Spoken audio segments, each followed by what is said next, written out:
सब देखने और सुनने वालों की खिदमत में मोहब्बत भरा सलाम। अब्दुल कयूम साहब हमारे साथ हैं। नाज़रीन, कोई भी प्रोग्राम करते हैं उसमें एक आधा बंदा ऐसा होता है जो कॉमेंट्स जो होते हैं वो, मेरा ख्याल है कि शायद तो उन्हें पैसे मिलते हैं इन चीज़ों के। कल कयूम साहब का मैसेज आया कि ज़रा चेक करें, तो हम वो डिलीट कर देते हैं। तो इसलिए मेरा ख्याल है कि अब हर बंदे को तो समझाना मुश्किल है, हर बंदे का दिमाग अपना होता है, उसके उसके मुताबिक चलना होता है। सर, इतनी जल्दी टेंशन ना लिया करें ऐसे लोगों की, पहले तो मैं आपको ये बता दूं। मुबारक साहब, बाद लोगों की जहनीत इतनी घटिया होती है कि वो इंसान नहीं होते। इंसानों के अंदर अल्लाह ताला ने कुछ चीजें रखी हैं जिससे वो इंसानियत की हद के अंदर अंदर रह के वो सोचता भी है, बोलता भी है, लिखता भी है। और ये चीजें, एक दो बंदे ऐसे हैं जो इस तरह की हरकतें करते हैं, वो फट मजहब के ऊपर चले जाते हैं। पर मजहब तुम्हारे बाप का तो नहीं है ना, ये मजहब तो अल्लाह ताला का है। हर इंसान अल्लाह ताला को मानता है, हर इंसान अपने मजहब को मानता है, इज्जत करता है। लेकिन तुम कौन होते हो कि इस तरह की बातें करो? ये मुझे बहुत तकलीफ होती है कि जो अनपढ़ जंगली जाहिल लोग हैं वो सब बातों को छोड़ के आपको टारगेट करेंगे मजहब के ऊपर। मजहब तो किसी के बाप का भी नहीं है, मजहब पाकिस्तान में है ही नहीं है। वो तमाम लोग जो मजहबी अपने आप को कहलाते हैं वो सारे मुशरिक हैं, वहां बैठे हुए हैं, खानगाहों को सुनाम मार रहे हैं, पूजा कर रहे हैं। तो ये इसलिए मैंने आपसे कहा था कि मुबक्सर, ये इस तरह के लोग एक दो बंदे हैं, ये आते हैं कभी कभी और सब चीजों को छोड़ के बजाय इसके ये कि प्रोग्राम अच्छा नहीं है या बोलता अच्छा नहीं है या फलान फलां, मजहब के ऊपर जाकर अटैक करते हैं। ये घटिया सोच जो है सिर्फ पाकिस्तानियों में है मुबारक साहब, किसी दुनिया की किसी मुल्क में नहीं है। चले कोई बात नहीं, इनका काम है, उनकी ड्यूटी लगी हुई है, उन्होंने भी अपनी ड्यूटी देनी है।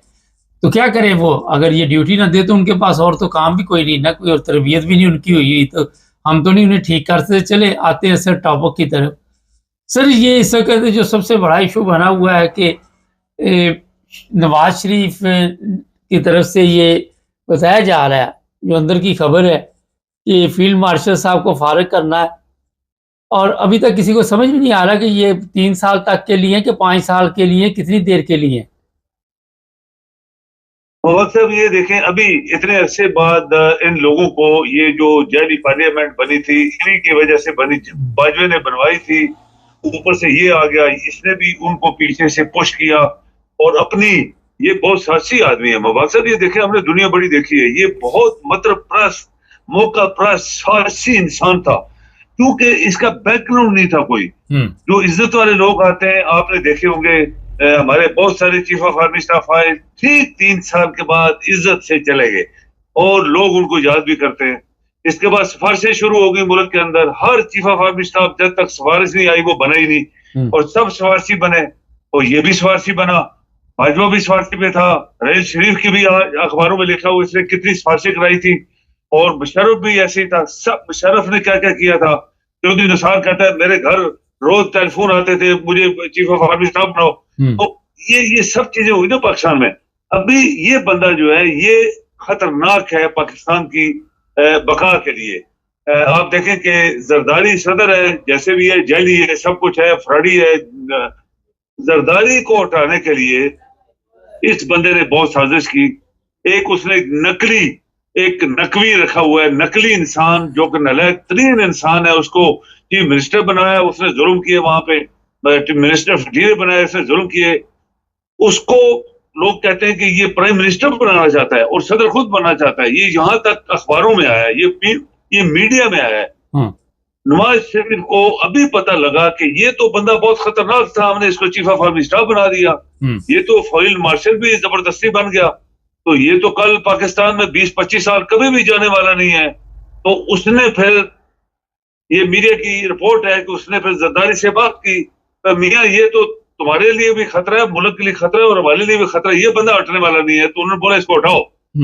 हटाने के लिए मुबारक साहब कोई टाइम नहीं होता, किसी टाइम आप चीफ ऑफ आर्मी स्टाफ को, अगर सही जमहूरियत हो, अगर सही कानून के मुताबिक हुकूमत बनी और सदर वज़ीर-ए-आज़म बने हो, सेकंड्स में इसको रिमूव कर सकते हैं कि तुम मुल्क के इंटरेस्ट के खिलाफ काम कर रहे हैं, हम इसको हटा रहे हैं, हम तुम्हें हटा रहे हैं भाई, बस इसके पास कोई अल्फाज ही नहीं होंगे। लेकिन चूंकि ये खुद जैली लोग थे, इन्होंने फायदा उठाया इससे। अभी इसको हटाने के लिए मेरे ख्याल में नवाज शरीफ ज्यादा स्ट्रांग है जरदारी की निस्बत, और उसको समझ आ गई है कि ये सब कुछ जो हो रहा है और पहले भी जो हुआ था वो सब गलत हुआ था। पार्लियामेंटेरियन लोग बोलना शुरू हो गए, हमने गलत बाजू की बातों के ऊपर हमने एक अच्छी खासी हुकूमत हटा दी, हमने गलत इसको बनाया, 26 तरमीम को हमने गलत सपोर्ट किया, तो इसको तो नहीं छोड़ेंगे। इसको वो कहते हैं एक दिन भी एक्सटेंशन नहीं मिलेगी, वरना पाकिस्तान जो ऑलरेडी घुटनों पे है उसका ये बंदा तो कम से कम मुशर्रफ की तरह, ज़ियाउल हक की तरह और बाकी लोग जो थे 10-10, 15-15 साल लाने की ख्वाहिश और अंदर से प्लानिंग कर रहा है। इसीलिए ये देखें, दूसरा देखें minister of defence, minister defence, जो मिनिस्टर डिफेंस होता है एक्चुअली वो सबसे बड़ी पावरफुल सीट होती है डिफेंस में। रशिया का मिनिस्टर डिफेंस जो है पूरी फौज को कंट्रोल कर रहा है। इंडिया वहां पे अमेरिका में देखें मिनिस्टर डिफेंस उसके नीचे है पूरी फौज, और यहाँ पाकिस्तान में मिनिस्टर डिफेंस को पूछता ही नहीं है। अपनी मर्जी से अमेरिका बरतानिया इधर उधर जा रहा है, दौरे कर रहा है, इनको पूछता भी नहीं है, इनसे इजाजत भी नहीं लेता और जहाज ले लेके घूम रहा है। तो ये अभी इनको बहुत ज्यादा तकलीफ हुई है अंदर से कि ये बंदा जो है हमें पूछ भी नहीं रहा, और ये मिनिस्टर, ये चीफ फील्ड मार्शल बन गया है। तो 100% ये बंदा जो है वो हटने वाला पीछे नहीं है, हम सबको अंदर कर देगा, लेकिन ये हटेगा नहीं सीट से, लेदा इसको फौरन हटाओ। और मेरे ख्याल में इसके ऊपर इनकी अभी सबकी एक राय बन गई है कि इस बंदे को सबसे पहले हटाओ। सर आपने कहा कि किसी वक्त भी हटा सकते, सॉरी, जिस तरह आपको याद होगा नवाज शरीफ ने मुशर्रफ के दौर में गेम डालने की कोशिश की थी, श्रीलंका से वापस आ रहा था, फिर क्या कुछ हुआ सबके इल्म में है। तो अब नवाज शरीफ बड़ी एहतियात के साथ ये सब कुछ खेलेगा, लेकिन ये पीटीआई वाले भी तो अब बयान दे रहे हैं कि जो भी चीफ ऑफ आर्मी स्टाफ बना उसकी मुद्दत हम बढ़ाते रहे और वो हमारे लिए मुश्किलात पैदा करता रहा। लेकिन इसमें जो बात असल है वो ये है कि ये सियासतदानों की अपनी भी तो कमजोरियां हैं ना, ये भी तो गलत है ना सारे। ठीक तो कोई भी नहीं, इंसान का बच्चा तो वहां पे कोई भी नहीं बैठा हुआ ना। बिल्कुल ऐसे ये नालायक तरीन, बददियानत और हरामखोर लोग हैं। हाँ जी। अभी इनकी अपने घर में लड़ाई होने वाली है, इसलिए फौज के अंदर भी आपको पता है कि आपके पास भी रिपोर्टें हैं कि फौज के अंदर भी लोग जो है वो तंग आ गए इस बंदे से।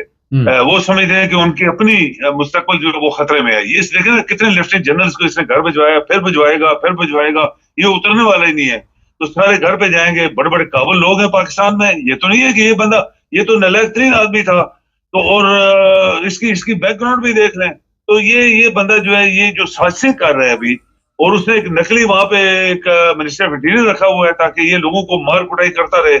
तो ये अभी नवाज शरीफ को बहुत सीरियसली उस वक्त इसने बहुत बड़ी गलती की थी। बाबा साहब देखें, ये नवाज शरीफ का दिमाग मोटा दिमाग है, ये मोटे मोटे दिमागों से इसने बहुत गलतियां की हैं। एक को बोला तुम रिजाइन करो, वो शरीफ आदमी था चला गया, दूसरे को बोला इसको हटाओ, वो जो भट्ट था जिसका कल मैंने जिक्र किया था, एक्चुअली उसका ज़ियाउद्दीन नाम था, बट उसने तब रखा जब उसने देखा कि मुस्लिम लीग नून में सारे भट्ट आ गए, तो उसने अपना नाम भट्ट रखना शुरू कर दिया।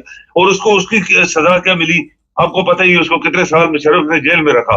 तो ये मोटे दिमाग का आदमी है, लेकिन ये चीफ ऑफ आर्मी स्टाफ जो अभी मौजूदा है, इसको हटाने के लिए कैबिनेट बैठे, डिसीजन दे, प्रेसिडेंट साइन कर दे, इमीडिएटली शुड रिमूव, पाकिस्तान के लिए खतरा, इसको बोले पाकिस्तान के लिए तुम खतरनाक काम कर रहे हो, लिहाजा you are removed from your service. एक सेकंड में ये काम हो सकता है अगर ये बददियानत ना हो, और अगर ये मुल्क के लिए सोचें कि ये बंदा वाकई खतरनाक है, इसको एक मिनट में हटा दें, चाहे वो अमेरिका बैठा है, जिधर मर्जी बैठा है, वो अमेरिका में साजिशें कर रहा है, जाके मुझे बनाओगे तो मैं तुम्हें ये भी दूंगा वो भी दूंगा, आपको पता ही है क्या क्या वो देना चाह रहा है। तो ये चीजें मेरे ख्याल में चाहे कुछ भी है, मेरे ख्याल में नवाज शरीफ जो है वो ज्यादा अभी उसको ज्यादा समझ आ गया है कि ये बंदा नहीं जाने वाला 10-15 साल, तो इसको किसी तरीके से हटाओ। और हटाने का कोई मुश्किल काम नहीं है, एक minister of defence chief of army साहब को हटा सकता है, तो प्रेसिडेंट और प्राइम मिनिस्टर सारे मिल जाएं, और कैबिनेट भी इनकी अपनी है। सर आप कह रहे ये बात उनके, उन्होंने 2000 और कितनी वो उनके ऊपर लूट मार के इल्जाम लगा दिए, सबकी फाइलें तैयार रखी हैं, ऐसी बात करने से पहले सबको गिरफ्तार कर लिया जाएगा, क्योंकि ये खुद कुछ भी नहीं हो सकता, ये खुद भी चोर है ना, सारे चोर है जी। बोल मैंने कहा ये भी तो सारे चोर है ना, मुसीबत तो ये है। वो तो है, वो तो सारी दुनिया को पता है। लेकिन आप देखें, ये बंदा जब डीजीएसआई लगा, इसने सबसे पहले प्राइम मिनिस्टर जो था इमरान, उसके खिलाफ सर्चिंग करने लगा। आप देखें, एक डीजीएसआई एक लेफ्टिनेंट जनरल या मेजर जनरल होता है, तो उसको, वो उसका क्या काम है कि एक एग्जेक्टिव ऑफ पाकिस्तान, यानी सबसे बड़ी पोस्ट वजीर आजम के खिलाफ जो है वो जासूसियां करना शुरू हो गया। तो इससे जाहिर है कि ये बंदा शुरू ही से इसी मेंटेलिटी का आदमी है, और ये चापलूस है बहुत बड़ा। तो इसने अभी जो इनके खिलाफ नंगे फोटो, जैसे आप कहते रहते हैं, नंगी फिल्में शिल्में इन्होंने बना के रखी हुई हैं, फाइलें रखी होंगी, लेकिन गवर्नमेंट के जो सदर या प्राइम मिनिस्टर होता है या डिफेंस मिनिस्टर होता है, ये तीन बंदे इन्वॉल्व होते हैं, और पार्लियामेंट की अपनी है। अगर ये सारे मिलके आज पार्लियामेंट में चले जाए और इसके खिलाफ वोट डालें कि हम इसको उठा रहे हैं पाकिस्तान के लिए खतरा, और ये 26 जो अमेंडमेंट इन्होंने करवाई थी उसको कैंसिल कर दें, तो ये तो घर चला जाएगा ना। इसके बाद इसका बंदोबस्त करें फिर, जो जो इसने 3 साल में करवाया अपने लोगों के थ्रू, आवाम के लिए, खासकर पीटीआई के लिए, औरतों बच्चों के लिए, जो जो इसने जुर्म किए, फिर इसको पकड़ा जाए। शायद नवाज शरीफ को किसी ने कानों में डाला है कि मियां अगर तू चुप हो गया तो बस फिर समझ लो कि तुम्हारी 15-20 साल के लिए ये हुकूमत भी चली जाएगी, कोई हुकूमत नहीं देने वाला, और सब लोग जेलों में जाओगे। इसलिए अभी अभी इस शाम को अभी पकड़ लो, ये पहले डसना शुरू कर दे पूरे मुल्क को। तो ये अभी प्लानिंग हो रही है, और ये सारे मीडिया में आ गया। बहुत शुक्रिया सर। जी मैं नाज़रीन, असल में जो बात वही है कि बंदा खुद साफ हो, पाक हो, क्लीन हो, तो फिर हालात और होते हैं। इनकी कमज़ोरियाँ सारियाँ उनके पास हैं, जितने सियासतदान हैं, इनके जो भी पता ही आपको बताते रहते हैं, तो केस खोल देंगे, फाइलें खोल देंगे, वॉल्यूम 10 खोल देंगे, ये खोल देंगे, वो खोल देंगे। तो हालात ये है कि हटाना भी चाहें तो इतना आसान नहीं है। चैनल को सब्सक्राइब करें, जुड़े रहें हमारे साथ, ताकि और भी सब देखने और सुनने वालों की खिदमत में मोहब्बत भरा सलाम। नाज़रीन, हमारे जो उलमा हैं वो सिर्फ पाकिस्तान तक बदनाम नहीं है, इनके जो कारनामे हैं वो दूसरे ममालिक में भी अक्सर आपको मिलते हैं। इंग्लैंड से भी आपको हम बताते रहते हैं, कभी कोई कारी, कभी मौलवी बच्चे के साथ ज़्यादती करता पकड़ा गया और 13-13 साल जेल होती इनको। आज के प्रोग्राम में तुर्की के हवाले से आपने शायद ये ख़बर सुनी हो कि वहाँ पे जो मौलाना इलियास गुम्मन है, उनके ऊपर केस चल रहा है। इस चीज़ का केस है और इन्हें गिरफ़्तार किया गया। क्यों गिरफ़्तार किया गया? जो असल मसला है वो ये है कि ये जो मौलाना इलियास गुम्मन है, आपको पता है तुर्की में अगर आप अपनी प्रॉपर्टी ख़रीदें और वहाँ पे उन्होंने एक तरीक़ा कार दिया हुआ है, उसके बाद आप वहाँ पे वहाँ की नेशनलिटी ले सकते हैं, तुर्की का पासपोर्ट ले सकते हैं, और इस तरह लोग उससे फ़ायदा उठाते हैं। बड़ी तादाद में ये जो रशियन है, दूसरे तीसरे लोग हैं, ये भी वहाँ पे जाके इसी तरह फिर तुर्की का पासपोर्ट हासिल करते हैं। ये जी गुम्मन, जो इलियास गुम्मन, वो भी इसी सिलसिले में तुर्की गए। ये साहब बहादुर वहाँ पे गए और इनकी 2 बेगमात हैं साथ, और बच्चे वगैरह भी थे। अब वहाँ पे इनका तल्लक एक क्रिश्चियन फैमिली के साथ शुरू हो गया, और जो ख़तून थी उसके साथ तल्लुकात हुए, और फिर जो असल में प्रॉब्लम हुई जिसकी वजह से इन पर वहाँ पे केस हुआ और वहाँ पे पाकिस्तानी कौम की बदनामी की, तो हम कह नहीं सकते। वजह ये कि हम तो हर जगह पे हमारा नाम इसी तरह रोशन होता है। और उसकी बेटी थी 13 साल की। अब इलियास गुम्मन जो है, इसके ऊपर इल्ज़ाम ये लगा कि इसने उस लड़की के साथ ज़बरदस्ती करने की कोशिश की। अब वो पाकिस्तान तो है नहीं कि दूसरे मौलवी जाएंगे और छुड़ा के ले आएंगे, वो है तुर्की। और वहाँ पे अब जनाब ये मामला जो है पुलिस के पास भी है, अदालत के पास भी है, सबके पास है। ये बात मैंने आपको शुरू में इसलिए बता दी कि जो मौलाना साहब है, इन्होंने कहीं पे ये भी मैंने देखा कि ये दावेदार थे कि खिलाफत के दावेदार हैं, और इनकी जो हालत है वो आपको मैंने मुख्तसर सी बताई है। देखिए इसके ऊपर किताबें भी लिखी गई है कि इनका किरदार क्या था, कितने बदकिरदार इंसान थे ये, और किस फ़िरके से तल्लुक़ रखते थे। मेरा ख़्याल इसमें जाने की ज़रूरत नहीं है। जो असल मसला है वो ये है कि इन उलमा को पड़ी हुई है आदत पाकिस्तान की। पाकिस्तान में वहाँ पे ये मसाजिद में, मदरसों में, जहाँ भी इनका दाव लगता है, लड़का मिल जाए, लड़की मिल जाए, इनका होता है कि जो भी काबू आ जाए बस उसे रगड़ दो। लेकिन वहाँ पे क्योंकि पाकिस्तान के कवानीन ऐसे हैं, हमारे हुक्मरान ऐसे हैं, हमारी अदालतें ऐसी हैं, और उन्हें फिर किसी न किसी तरह मजहबी रंग देकर जो भी फैमिली होती है, जो भी मुतासरा फैमिली होती है, सबसे पहले तो उन्हें ब्लैकमेल किया जाता है। उन्हें ब्लैकमेल करने के बाद ज़ाहिर है केस वापस दिलवा दिया जाता है। किसी मौलाना को या कारी को आज तक आपने नहीं सुना होगा कि सज़ा हुई हो पाकिस्तान में।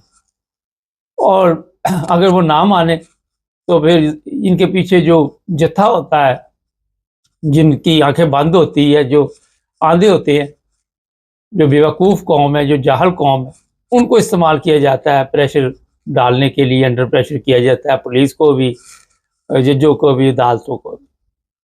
और ये जैसे ही दूसरे ममालिक में आते हैं, क्योंकि आदत पड़ी होती है, अब इनके ज़हन में होता है कि कोई इतना बड़ा इशू नहीं होगा और हम अपने मकसद में कामयाब हो जाएंगे, क्योंकि आदि मुजरम होते हैं। तो यहाँ के कवानीन जो हैं, यहाँ के जो भी मसाइल हैं, वो आप सबके इल्म में है कि यहाँ पे ईरान से शुरू हो जाता है ये तो काम।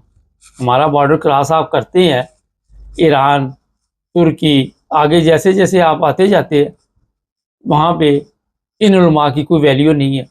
और ये जो उलमा है यहाँ पे फिर जब गलत काम करते हैं, इंग्लैंड जिस तरह मैंने आपको बताया, तो वो फिर रगड़े जाते हैं, फिर इनको सजाएं होती है, फिर जेलों में जाते हैं। ख़त्म नबूवत का नाम, इस्लाम के ठेकेदार, ये चीज़ें आपने मामूली सुनी हुई हैं। ये बहुत बड़े माफिया से तल्लुक़ रखने वाले लोग हैं। पहली चीज़ तो ये है कि इतनी बड़ी रकम वहाँ पे चाहिए, वो कहाँ से आई इनके पास? ये जो पैसा इकट्ठा करते हैं, लोग समझते हैं कि ये हमारे ऊपर खर्च होता है या गरीबों के पास जाता है। सबसे बड़े गरीब ये होते हैं, अपने ऊपर खर्च करते हैं। मेरी इतला के मुताबिक शायद $2 लाख या इससे ज़्यादा चाहिए तुर्की में नेशनलिटी लेने के लिए। और इतने पैसे पाकिस्तान में अगर आप हिसाब लगाएं, एक इस तरह का मौलवी उसके पास कहाँ से आए? 2 नंबर तरीके, 2 नंबर ज़िंदगी, 2 नंबर अय्याशी, ऊपर इन्होंने जो खौल पहने हुए हैं वो और रंग के हैं, वो आपको नज़र नहीं आते, वो इस अवाम को नज़र नहीं आते। इस अवाम को मज़हब के पीछे ऐसे लगा दिया हुआ है जैसे सबसे ज़्यादा मज़हब जो है वो पाकिस्तान में चल रहा है। तो ये हालात आपको जो बताते रहते हैं, मकसद ये होता है कि इससे इन मौलाना को या उलमा को फ़र्क नहीं पड़ता, पड़ता आपको भी नहीं। आप भी अपने बच्चे बच्चियां महफूज नहीं इनसे रख सकते, क्योंकि आपको इन्होंने ऐसे काबू किया हुआ है कि आप निकल नहीं पाते। अब ये देखा होगा, ज़ाहिर है परदेश होता है, पाकिस्तानी जो लोग भी होते हैं, चाहे वो क्रिश्चियन हो, चाहे वो मुसलमान हो, चाहे कोई भी हो, जब आपस में मिलते हैं तो खुशी होती है कि पाकिस्तानी मिले हैं। तो यहाँ पे एक दूसरे की इज़्ज़त एहतराम जो है वो बढ़ जाता है। और यही चक्कर है कि वो औरत जो है कि उसने भी इसी वजह से कि ये मौलाना साहब है, और मौलाना साहब ने फिर ज़ाहिर है अपना जो रंग था वो दिखाना था। ये खबर काफ़ी दिनों से हमारे पास थी, देखिए मैं इसकी तहकीकात करवा रहा था, तस्दीक करवा रहा था, और अब ये जो हालात बने हुए हैं, हमारे जो दूसरे लोग भी आएंगे यहाँ पे, तुर्की या दूसरे तीसरे ममालिक में आते हैं, तो वहाँ पे फिर इनकी वजह से आम शहरी जो शरीफ आदमी भी हैं, ये नहीं कि पाकिस्तानी सारे बुरे हैं, अच्छे लोग भी शामिल हैं इसमें, उनके लिए भी मुश्किलात पैदा होती। होना तो ये चाहिए था कि इन्हें एक नमूना बनना चाहिए था। अगर कोई क्रिश्चियन फैमिली मिली है तो उनको जनाब आप अच्छे तरीके के साथ तबलीग करते, उनको समझाते कि इस्लाम क्या है। मगर आपके इस तरीके ने जो आपने अख्तियार किया उसकी बच्ची पे। अच्छा, एक और चीज़ ज़हन में रखें, ये यूरोप, ये तुर्की, ये जितने मुल्क हैं, अगर किसी बच्ची, छोटी उम्र की बच्ची हो, 18 साल से कम या बच्चा हो, आपने कोई ऐसी हरकत कर दी तो बड़ी लंबी जेल है यहाँ।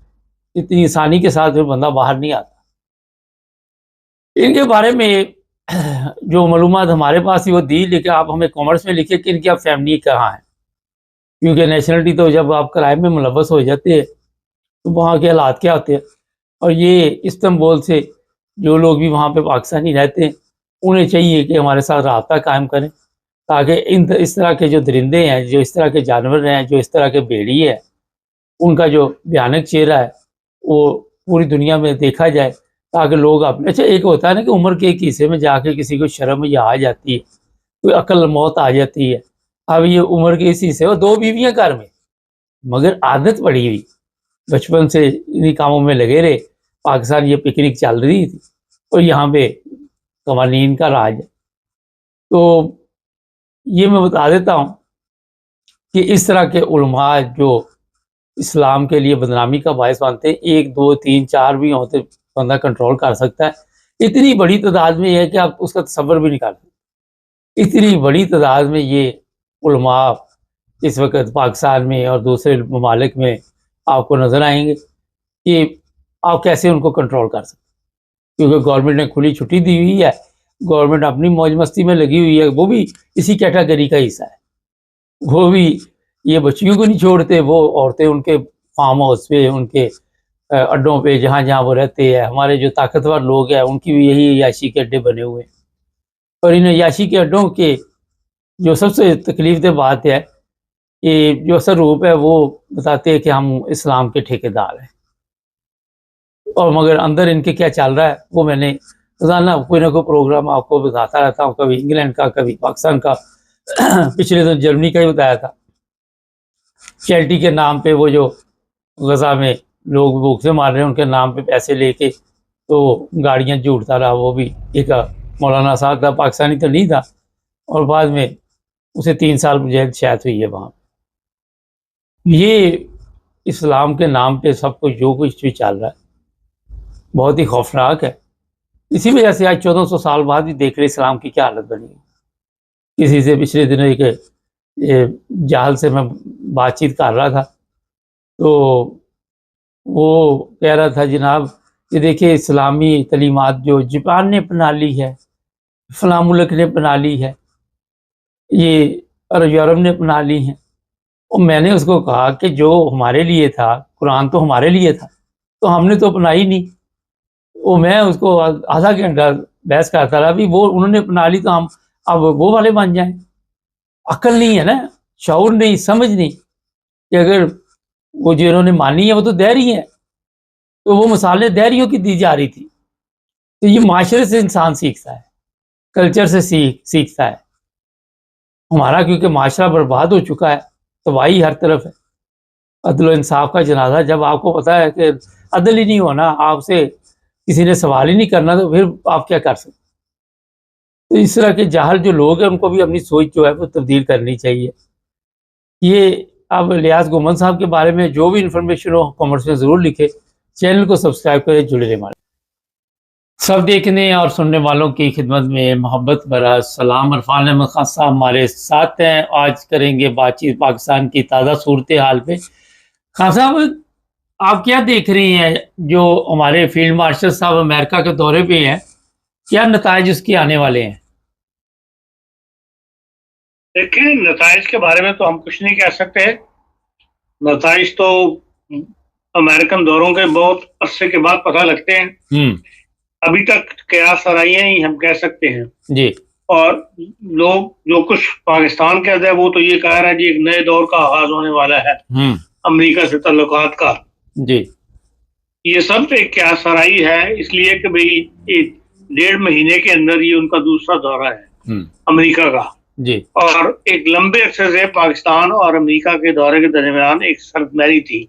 ना ही फौजी तौर पर कोई ऐसा बड़ा ताउन हो रहा था या वफूद का आपस में कोई तबादला हो रहा था, ना वहां से कोई मेहमान आ रहे थे पाकिस्तान के अंदर, और ना पाकिस्तान से कोई उधर जा रहा था। तो इस सर्दमैरी कम से कम वो टूट गई है इनके दौरे से। अब जो कुछ वहाँ गुफ्तो शनीद हो रही है, जिन मसाइल पर बात हो रही है उसके बारे में, अब क्योंकि जनरल का दौरा है, मतलब एक आर्मी चीफ का दौरा है, इसलिए ISPR के अलावा तो कोई जरिए है नहीं जो इंफॉर्मेशन मुहैया कर सके।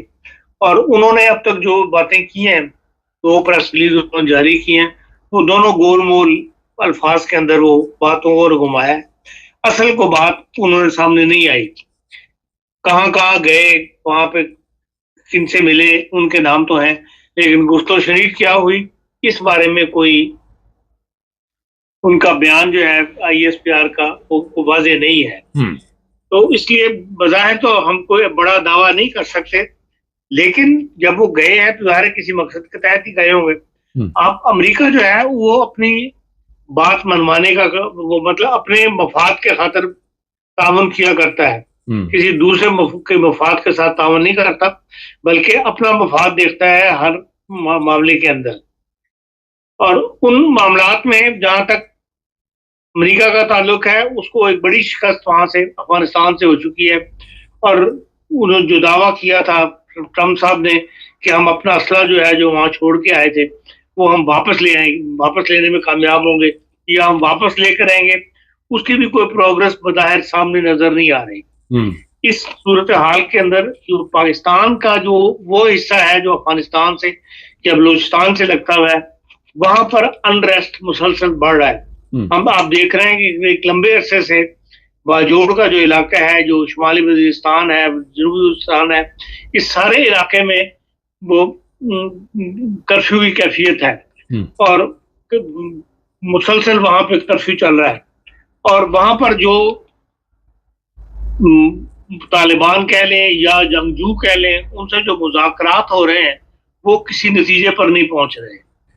अब तक 7 दफा आपस में जो नुमाइंदा वफद है जिरगा मेंबरान उन्होंने वहां चुने हैं, जितने भी वहां पे इलाके के अंदर सरदार हैं या कबाइल हैं, उन पर मुश्तमिल एक जिरगा बनाया गया है और वो उनके साथ गुफ्तगू कर रहा है। और 7 दफा वो मिल बैठे हैं, लेकिन किसी नतीजे पर नहीं पहुंचे।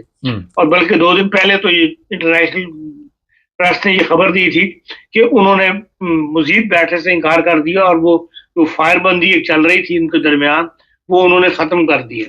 उनके 2 मुतालबात जो हैं वो इस किस्म के हैं जैसे हुकूमतों के दरमियान आपस में मुज़ाकरात होते हैं, जो हुकूमतें एक दूसरे के सामने बैठ के जो गुफ्तो शनीद करती हैं, ये मुताले पेश करती हैं, वो उस किस्म की बातें जो है वो कर रहे हैं।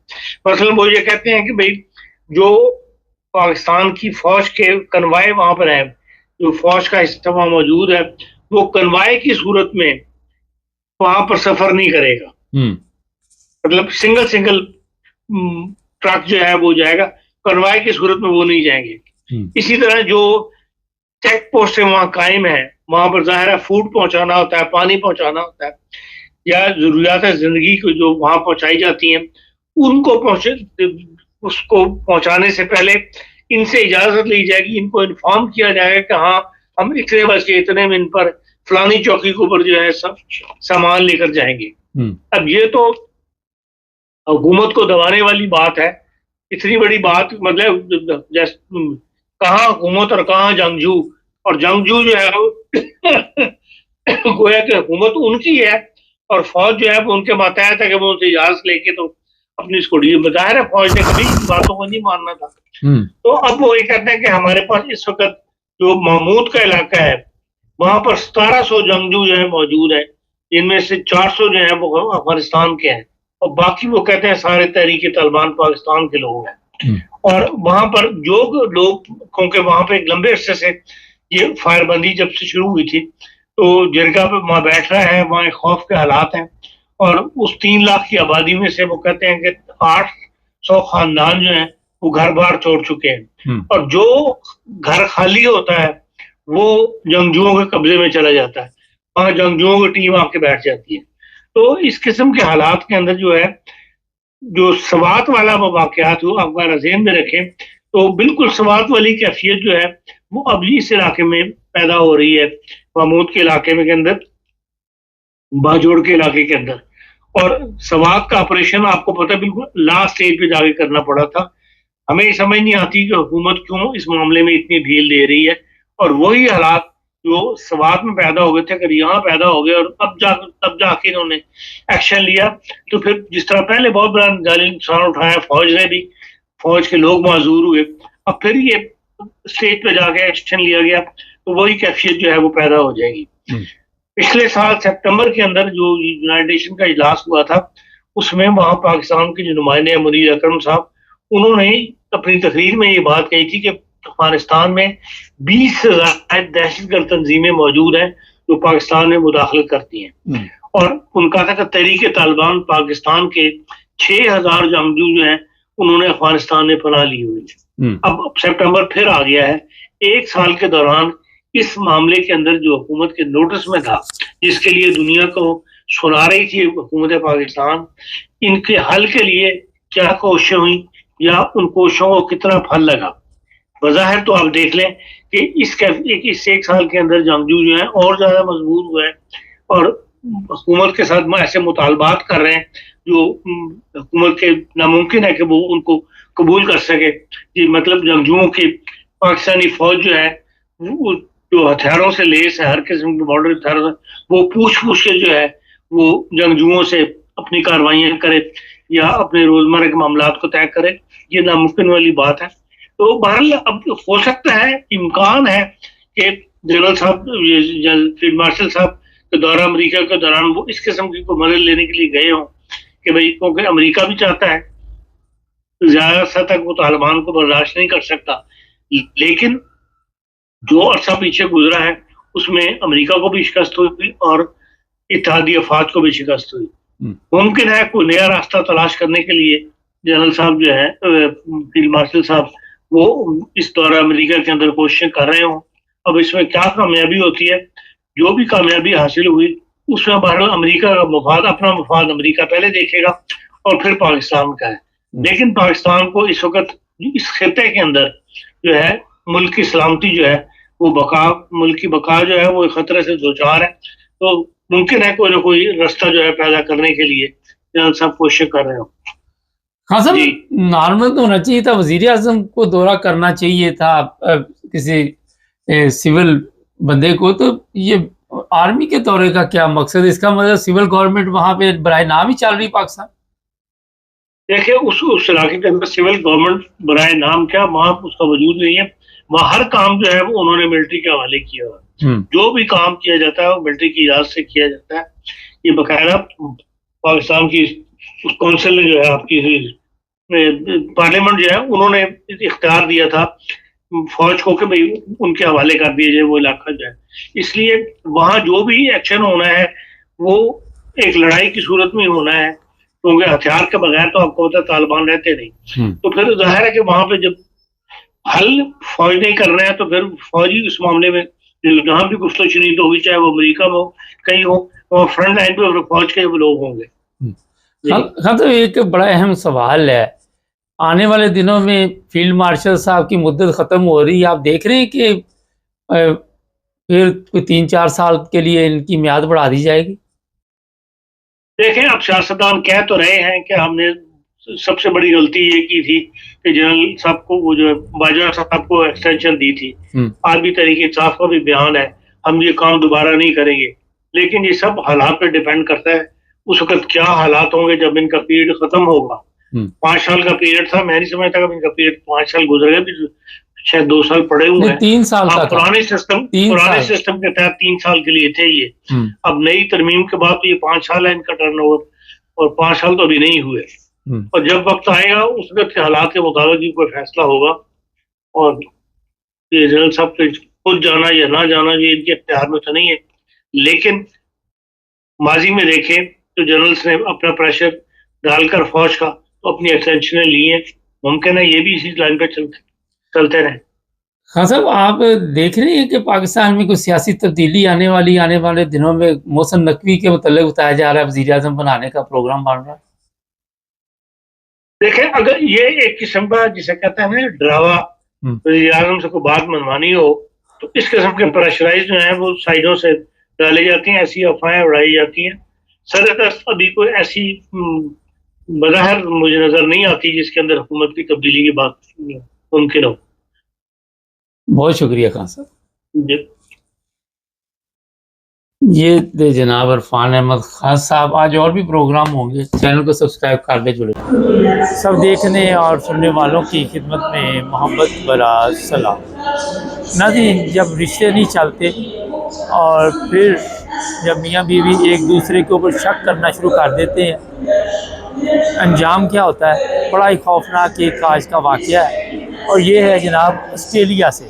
जी हाँ, मैं हूँ इस वक्त लंदन में मौजूद, और ये है जनाब वाटरलू ट्रेन स्टेशन जो पीछे आप देख रहे हैं। और यहाँ पे मैंने सोचा कि चलो चलते फिरते एक प्रोग्राम ही डाल देते हैं, आपको तो पता ही है हमारा।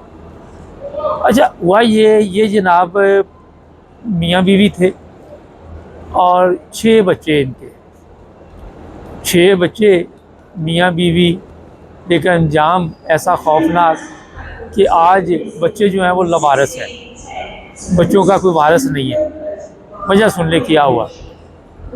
मियाँ को ये शक हो गया कि बीवी का किसी के साथ नाजायज़ तल्लुक़ है, और उसने बीवी को कई दफ़ा मना किया। ये ऑस्ट्रेलिया में बड़ी अच्छी ज़िंदगी गुजार रहे थे एक गाँव में, और वहाँ पे अब बार बार बीवी को समझाने के वो अपने आप को तब्दील नहीं कर पा रही थी। और बंदा जो था वो 12 दफ़ा ये कह रहा था कि आप फ़लाँ बंदे से ना मिलें तो बेहतर है, लेकिन बीवी का ये कहना था कि मेरे उसके साथ कोई नाजायज़ तल्लुक़ात नहीं है, और मैं बिल्कुल अपना उसके साथ सिर्फ एक दोस्ती के रिश्ते तक है और कुछ नहीं है। लेकिन खामद को ये शक था, और ये शक फिर आहिस्ता आहिस्ता यकीन में बदलता गया। लेकिन बीवी जो थी वो किसी सूरत भी अपने आप को तब्दील नहीं करना चाह रही। अब रोज़ाना घर में लड़ाई फड्डा मार कुटाई ये सब चलने लगा, और बच्चे भी देख रहे थे कि हमारा जो घर था आहिस्ता आहिस्ता ये बर्बादी की तरफ जा रहा है। और फिर एक दिन मियाँ को ज़्यादा गुस्सा आया, और वो अपने गुस्से पे कंट्रोल नहीं कर सका, और जिसकी वजह से उसने पहले प्लानिंग बनाई हुई थी, और प्लानिंग के नतीजे में उसने अपनी बीवी को कत्ल कर दिया। अच्छा, ये बात यहाँ ख़त्म नहीं हुई, उसके बाद ख़ुद भी अपनी जान उसने ले ली।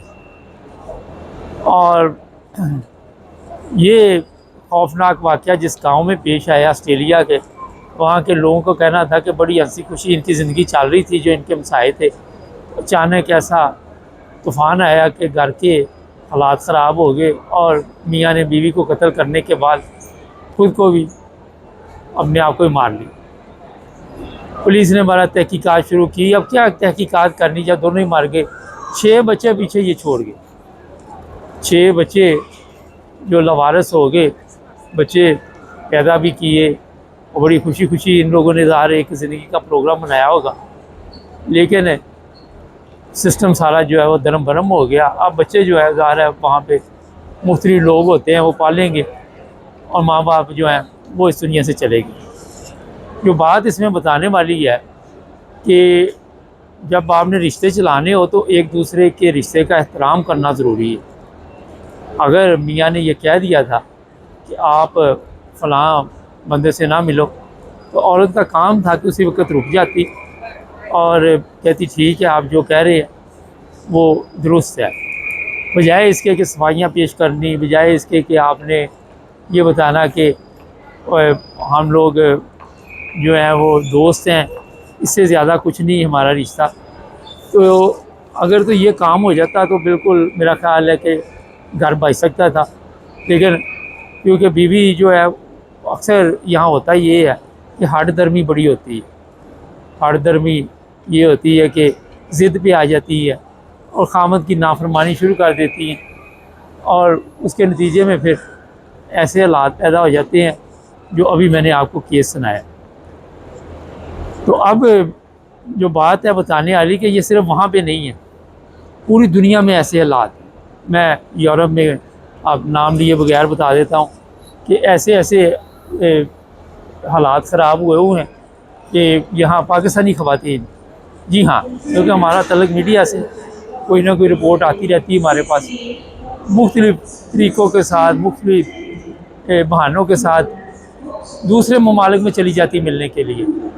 वहाँ पे फिर अय्याशी करती हैं, फिर उनकी वीडियो बनती है, फिर अय्याशी जब ख़त्म हो जाती है उसके बाद वो अपना दिल भर जाता है या लड़ाई हो जाती है किसी वजह से, तो वो फिर वीडियो अपलोड सोशल मीडिया पे कर दी जाती है। सोशल मीडिया पे वीडियो अपलोड करने से जो ज़ाहिर है हमारी मुसलमान, कहने को तो हम मुसलमान ही हैं ना, जो मर्ज़ी हो जाए, गलत काम हो ठीक हो, एक ठप्पा तो लगा हुआ है ना। अच्छा, तो वो फिर सोशल मीडिया पे वीडियो चल जाती है। सोशल मीडिया पे वीडियो चलने के बाद वो जनाब फिर एक और प्रॉब्लम ये शुरू हो जाती है कि बदनामी, माँ बाप की बदनामी, बहन भाइयों की बदनामी, फिर जो बहन भाई रहते हैं उनके रिश्ते कोई नहीं करता, उनके लिए मुश्किल पैदा हो जाती है, और इस तरह एक गलत कदम जो है वो बर्बाद कर देता है। बड़ी अच्छी ज़िंदगी गुजार रही होती है, कई प्रोग्रामों में बताया, और फिर दर बदर की ठोकरें उनका मुकद्दर बन जाती है। और होता यही है कि नाफरमानी खामद की आप, जहाँ भी नाफरमानी होगी वहाँ बेड़ा गर्क होगा, थोड़ा हो बहुत हो ज़्यादा हो, ये आपने खुद अंदाज़ा लगा लेना। तो ये जनाब हालात जो मैं अभी बता रहा हूँ, इससे घरों की तबाही बहुत तेज़ी से फैल रही है, और जिसकी सबसे बड़ी वजह जो है टिकटॉक है, फेसबुक है, इंस्टाग्राम है। सोशल मीडिया के ज़रिए दोस्तियाँ लगानी और फिर उन दोस्तियों के ज़रिए सिस्टम को चलाने की कोशिश की जाती है। तो जो लोग समझदार हैं, एक तो उन्हें ऐसा रास्ता ख़वातीन को अख्तियार नहीं करना चाहिए, खामद की फरमाबरदार होनी चाहिए, और फिर आप जो कहते हैं मुसलमान हैं, तो वहाँ पे मेरा ख़्याल है फिर आप इस्लाम की रिसर्च करें तो वहाँ आपको हर चीज़ मिल जाएगी। देखिए, क्योंकि हमने इस्लाम की रिसर्च नहीं की हुई किसी ने भी, सबको विरासत में ये सब चीज़ें मिली हुई हैं। ज़ाहिर है जो भी हम मुसलमान हैं, दादा मुसलमान था, फिर वालिद मुसलमान, फिर इसी तरह नस्ल चलती गई, और उस नस्ल के नतीजे में फिर ज़ाहिर है खुद तो कुछ पढ़े लिखे नहीं हैं, ये कान से सुनते हैं दूसरे से निकाल लेते हैं, और उसके नतीजे में फिर घरों के घर जो है वो तबाही की तरफ जा रहे थे। कई मैं इधर देखता हूँ लोग घर चल ही नहीं रहे, औरतें हैं वो अपनी हट दर्मी से बाज नहीं आती उस वक्त तक जब तक उन्होंने आखिरी, वो कहते हैं ना, मकान घर जो कुछ भी है उसका बेड़ा गर्क नहीं कर लेना, उस सुकून से नहीं बैठती। तो ये वाक़यात सुनाने का असल मकसद ये होता है आपको कि कुछ ना कुछ इंसान सीख ही जाता है। जिसको तो अक्ल है, समझ है, वो तो सीख लेगा, जिसको नहीं समझ, वो उसके लिए मैं जितने मर्ज़ी प्रोग्राम करता रहा हूँ उसे क्या फ़र्क पड़ेगा। ये जो इंटरनेट है, इंटरनेट की दुनिया है, ये बड़ी अच्छी भी है मगर इसमें नुकसान भी बहुत ज़्यादा है। अच्छी इसलिए है कि अगर तो आप इसको अच्छे तरीके से इस्तेमाल करते हैं तो फिर तो कोई प्रॉब्लम नहीं है, लेकिन अगर आपने वक़्त गुज़ारी के लिए, होता ये है कि वक़्त गुज़ारी के लिए किसी के साथ हेलो हेलो हुई और बाद में वो हेलो हेलो जो है वो अपना आहिस्ता आहिस्ता जो है वो तल्लुकात में कायम होगी। तल्लुकात से फिर टिकटें ली, कोई किसी मुल्क जा रहा है, कोई किसी मुल्क जा रहा है, वहाँ होटलें बुक हुए हैं, होटलों में पिकनिक मनाई जा रही है, और उस पिकनिक के नतीजे में फिर जो रिज़ल्ट आते हैं उसका अंदाज़ा नहीं आप कर सकते। अगर आपके बच्चे हैं वो बड़े होंगे तो देखिए कि बद किरदार माँ है, उसका किरदार ठीक नहीं है, और वो आपकी क्या इज़्ज़त करेंगे। तो इन चीज़ों से बहरहाल कोशिश ये होती है हमारी कि आपको अपने प्रोग्रामों में ये बताया जाए, ठीक है अगर नहीं मान रही मियाँ बीवी की, कोशिश करें अलहदा हो जाए। अगर ऐसे हालात है कि फ़िलहाल अलहदा नहीं हो सकते तो जो मसाइल हैं उनको हल करने के बाद अलहदा हो जाए, लेकिन ये काम ठीक नहीं है कि खामद की नाफरमानी करके आप ऐसे मर्दों से राब्ते में रहें जो खामद पसंद ना करता हो। इसलिए मेरा ख़्याल है कि आपने फ़ैसला खुद करना, और इतने घर बर्बाद है। अब यहाँ पे तो चलो बेनिफिट सिस्टम है, यूरोप में औरतों को संभाल लेती है कौंसल वगैरह, लेकिन पाकिस्तान जैसे मुल्क में किसने संभाला। वो लोगों के बाहर लोगों के पास जाती हैं पैसों के लिए, फिर सड़कों पे खड़ी होती है, फिर किसी रोड से आपको मिलेगी, किसी ट्रक ड्राइवर के साथ वो पैसे कमाने के लिए कोई गलत काम करेंगे और फिर जिसके नतीजे में बेहयाई पाकिस्तान जैसे मुल्क में आम हो चुकी है। यहाँ तो चलो जी ख़वातीन है वो गवर्नमेंट कुछ ना कोई मदद कर देगी, लेकिन हमारे जैसे मुल्क में तो गवर्नमेंट कोई मदद नहीं करती। उम्मीद है आज का प्रोग्राम आपको पसंद आया होगा, क्योंकि मैं जहाँ भी जाता हूँ मैं सोचता हूँ कोई ना कोई प्रोग्राम कर लेते हैं।